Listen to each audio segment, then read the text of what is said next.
세르비아의 테니스 스타 노박 조코비치가 백신 접종 여부 미확인으로 호주 입국을 거부당하면서 양국 간 감정 싸움이 벌어지는 양상입니다. 조코비치의 아버지는 세르비아 국회 앞에서 기자회견을 열고 조코비치를 향한 공격은 세르비아를 공격하는 것이라고 주장했습니다.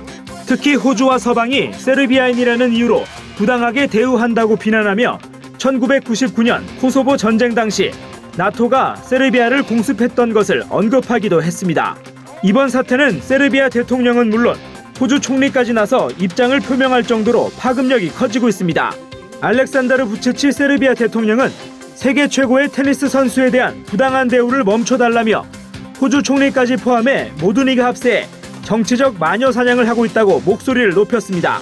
반면 스캇 모리슨 호주 총리는 원칙대로 해야 한다며 코로나19 백신 면제를 받았다면 유효한 증거가 있어야 하는데 그러지 못했다고 받아쳤습니다.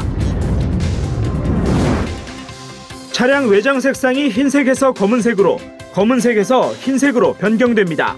주변 조명에 의한 것이 아니라 이 차가 스스로 색상을 바꾸고 있는 겁니다.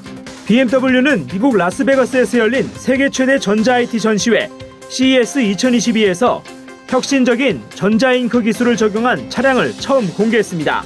이 차량 래핑에는 특수 안료를 포함한 수백만 개의 마이크로 캡슐이 들어있습니다. 운전자가 색상 변경을 선택하면 전기장 자극이 일어나면서 안료가 캡슐 표면에 보이고 자동차 색이 변하는 원리입니다. 전자잉크 기술은 변경한 색상을 계속 유지하는데 전기가 전혀 소모되지 않고 색상에 따른 열 에너지 흡수율의 차이로 차량의 열 효율을 상승시키는 데도 도움이 됩니다. BMW는 전자잉크 기술 연구 및 개발에 박차를 가해 고객에게 세분화된 맞춤형 사용자 경험을 제공하겠다고 밝혔습니다. 칠레가 오미크론 확산을 막기 위해 중남미 국가 중 처음 코로나19 백신 4차 접종을 시작합니다. 세바스티안 피네라 칠레 대통령은 오는 10일부터 백신 4차 접종을 시작한다고 밝혔습니다. 칠레는 당초 다음 달부터 4차 접종을 시작할 계획이었지만 오미크론 확산으로 일일 확진자 수가 급증하자 일정을 앞당겼습니다.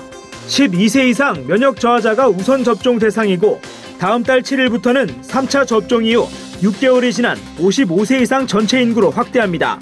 칠레에서는 지난 4일 기준 전체 인구의 86.21%가 백신 접종을 완료한 것으로 알려졌습니다. 콜롬비아 남부 파스토에서 새해를 맞아 블랙앤화이트 카니발이 열렸습니다. 유네스코가 무형유산으로 지정한 이 축제는 안데스 산지의 원주민 전통과 스페인 정복이후에 새로운 전통이 결합하면서 만들어진 축제입니다. 다만 올해는 코로나19 확산 방지를 위해 거리에서 진행하던 퍼레이드를 대형 경기장으로 국한했습니다. 또 이 축제의 전통 중 하나는 카니발을 즐기는 사람들이 서로 거품을 던지며 즐기는 것인데 올해는 코로나 확산 방지를 위해 참가자들 간 접촉을 피하기로 했습니다.